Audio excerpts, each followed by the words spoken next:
Welcome to the Invite Health podcast, where our degreed healthcare professionals are excited to offer you the most important health and wellness information you need to make informed choices about your health.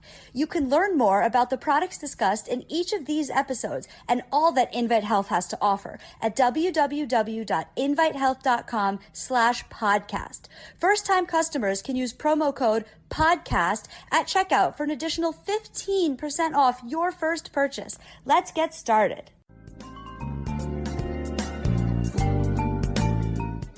Many years ago, I saw studies where grapeseed, if you took it before a meal, was impacting the absorption of sugar, and we'll go into that a little bit in a minute. And recently, I came across this article, which made me think. It's in the journal Obesity Facts, and this tickled my fancy. It was researchers from China, and they said recent studies have shown that grapeseed proanthocyanidins has an anti-obesity effect. Now, let me put that in some kind of perspective. Years ago, when I saw the studies where grapeseed, if you take it before a meal, impacts the absorption of sugar, it reduces the absorption of sugar from your food, that could be helpful for diabetics and pre-diabetics. And there were studies coming out at that time that grapeseed was improving blood sugar levels in obese individuals and older individuals and people with pre-diabetes and diabetes. But it also made sense that if you're overweight, and I don't mean muscle, I mean fat, if you have too much fat for your body type, that it should help you lose that excess fat. Now, let me put that in perspective because I'm not into any kind of body shaming. You could have a person who's 5'9" that normally weighs 165 pounds. And you could have another person who's 5'9" and they normally weigh 220 pounds. I'm not talking about that. I'm talking about all that excess fat on the belly that's so dangerous for us. Because that kind of fat is called visceral adipose tissue.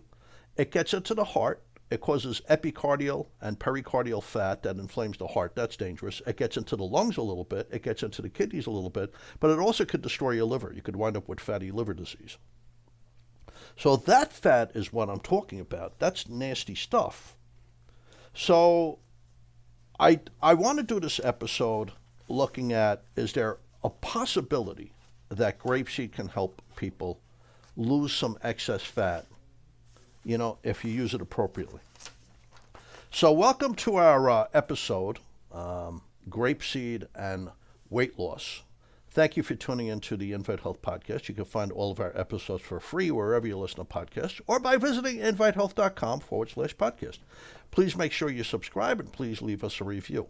You can follow us on Facebook, Twitter, and Instagram at Invite Health. The information on this episode is linked at the episode description.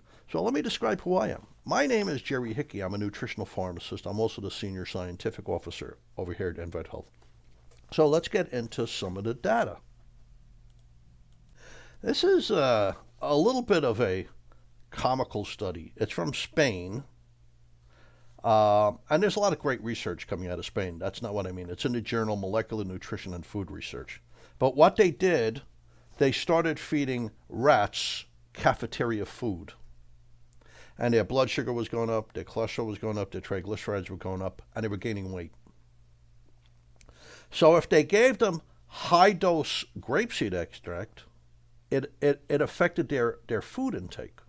See, when you have a lot of sugar and those kind of comfort foods you get in the cafeteria, that's pretty addictive. I remember a study I can no longer find that was performed in South America. It was cocaine. They were feeding rats cocaine, and they were feeding rats a sugar drink, like just dissolving sugar in water. At the end of the time, when the rats were addicted to the cocaine, they gave the rats a choice. You can have cocaine or you can have the sugar drink. All the rats went for the sugar drink. The sugar drink was more addictive, and it was regular sugar. We're not even talking about high fructose corn syrup, which is even more of a disaster. The sugar was more addictive than the cocaine to the rats. So here's rats pretty much addicted to all that sugar in the comfort foods from the cafeteria. And when they gave them grapeseed extract, it started to affect their food intake. They started to get a little more choosy. They weren't as hungry. It was getting things under control. So why was that? they release something called GLP-1. That's glucagon-like peptide 1. Now, all pharmacists know about GLP-1 because they're modeling drugs on it. GLP-1 doesn't break down in diabetics, so if you can make GLP-1 work, it helps them. And it's a hormone made out of amino acids. Amino acids are found in protein. And when you eat food, you release GLP-1.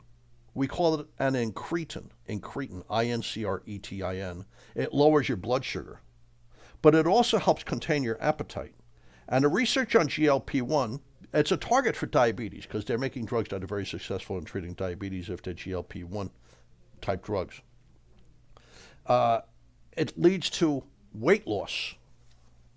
So grapeseed extract helps with GLP-1 activity and helps contain your appetite. But it also blocks the absorption of sugar. There's a drug for diabetes called Precose. They use it with other diabetes drugs because it works differently. It helps a great deal. So they'll use a drug like metformin to block the release of sugar from the liver. It lowers your blood sugar. Metformin is the most commonly prescribed drug for diabetes. And metformin's interesting because in low doses, it slows the aging process. And also, people who develop cancer in the diabetic state, it helps keep them alive. It helps them conquer their cancer. Like women who have diabetes have a higher risk of breast cancer, and they found that if they're on metformin, they're much more likely to survive the breast cancer. So metformin's not a terrible drug. But most diabetes drugs make you gain weight. The grapeseed helps you lose weight.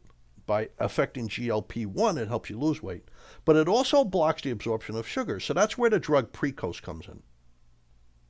Precose, the generic name is acarbose, and it works by blocking the absorption of sugar. It attaches to sugar-digesting enzymes, and you absorb less sugar from your food. See, when you eat a carbohydrate, like beans or peas or cereal or a piece of bread or rice or whatever, the sugars are released, but they're not magically absorbed. They don't just passively diffuse across the lining of the intestines or enter through the bloodstream, through your liver and get into your blood. They have to kind of be nipped and tucked. I tell people to think of a sugar molecule as a flattened pine tree. And you have to cut off specific branches, really specific branches of the pine tree to absorb sugar. There's enzymes that do this. The enzymes are in your saliva and in your small intestine. There's two families. They're called alpha-glucosidase and alpha-amylase. The grapeseed works by attaching to these enzymes. And even though you could taste your food, you're not absorbing the sugar from the food. And this has been shown to help people who have prediabetes or diabetes. If they're absorbing less sugar, it's easier for them to control their blood sugar. So they add Precose to the diabetes medications like metformin, and it works differently by blocking the absorption of sugar, so it helps further control the blood sugar of diabetics and prediabetics. But grapeseed is stronger than acarbose. Grapeseed is stronger than the drug Precose.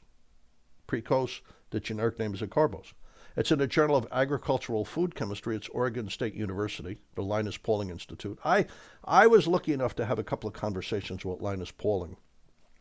He won the Nobel Peace Prize, but he also won a Nobel Prize in genetics. Brilliant guy. And you could, the intelligence oozed out of this man. He was so intelligent, and he was such a happy guy. So it was cool enough for me to have two conversations with him. I'm an older guy, so I was around when he was still alive. But when they gave people the grapeseed, it was stronger than Precose for blocking the absorption of sugar, and it worked the same way. It was blocking the alpha-amylase and the alpha-glucosidase enzymes. By the way, another food that can do that to a degree is green tea. Grapeseed is great for alpha-amylase enzymes and pretty good for alpha-glucosidase. The green tea is very good for alpha-glucosidase, and not so great with alpha-amylase. So if you add green tea to grapeseed, you can really inhibit the absorption of a lot of sugar. Next time you go to a wedding, you do those while you're eating, and you'll absorb a lot less sugar from your food. So they did a study in the journal Pharmacognosy, and they gave people a high-sugar breakfast. I think it was like 6 pieces of white bread with jam on it and a glass of water. If they gave them 100 milligrams of grapeseed before the meal, they absorbed approximately 45% less sugar. If they gave them 300 milligrams of grapeseed before the meal, they absorbed approximately 60% less sugar. So it really had an effect. It really means something. So can it help you lose weight? I mean, the answer is it really should. Now, if you don't need to lose weight and you don't need to block sugar, you could take the grapeseed in between meals or after meals. But if you need to block the sugar to help you lose weight or to help get your blood sugar under control, then take it right before the meal. So here's the journal Phytotherapy Research. It's a randomized double-blind clinical trial, placebo-controlled. 40 obese people. They gave them grapeseed 300 milligrams a day or placebo for a period of 12 weeks. Now, in my opinion, that's not enough because that's only doing one meal. You have to do it before meals, and it needs to be before each meal if you really want to lose some fat. And they lost body weight, but it was fat. They lost waist circumference, their waist size. Their waist to hip ratio improved. It worked. It didn't work in the placebo, but it was working in the grapeseed extract. They also found that grapeseed was reducing inflammation in the blood. It's called HSCRP, C-reactive protein. That's a good thing because that inflames the heart. It's not a good thing. C-reactive protein inflames the heart. By grapeseed lowering that, that's a good thing. And a lot of studies show that. So grapeseed is worth trying. It's worth trying. You can't go wrong. You can't go wrong. Because grapeseed has also been shown not just to lower your blood sugar, but it slightly lowers your cholesterol. It lowers your bad cholesterol, LDL. It lowers your triglycerides. It lowers inflammation in the heart. It lowers a whole bunch of things that are nasty for your heart. When you have one risk factor for your heart elevated, like bad cholesterol or triglycerides, that's bad enough. But when you have 2 or 3 or 4 of these elevated, it becomes really dangerous. So by grapeseed lowering all of these things a little bit, that's like a really good benefit. So if you want to get your sugar under control, take the grapeseed before your biggest meals, like 5 minutes before with a glass of water. And if you want to lose weight, I would take it before each meal. So we have a 250 milligram that's been used in a number of human clinical trials published in medical journals, by the way. It's from a French-Italian company. So it's a very good grapeseed if you want to try ours. It has GRAS certification, recognized as safe for you to use by the American Food and Drug Administration, by the American FDA. So thanks for tuning in today to the Invite Health Podcast. You can find all of our episodes for free wherever you listen to podcasts or by visiting invitehealth.com/podcast. Please subscribe. Please leave us a review. You can also follow us on Facebook, Twitter, and Instagram at Invite Health. And listen, I hope to see you next time on another episode of the Invite Health Podcast, and thank you so much for listening. Have a good day.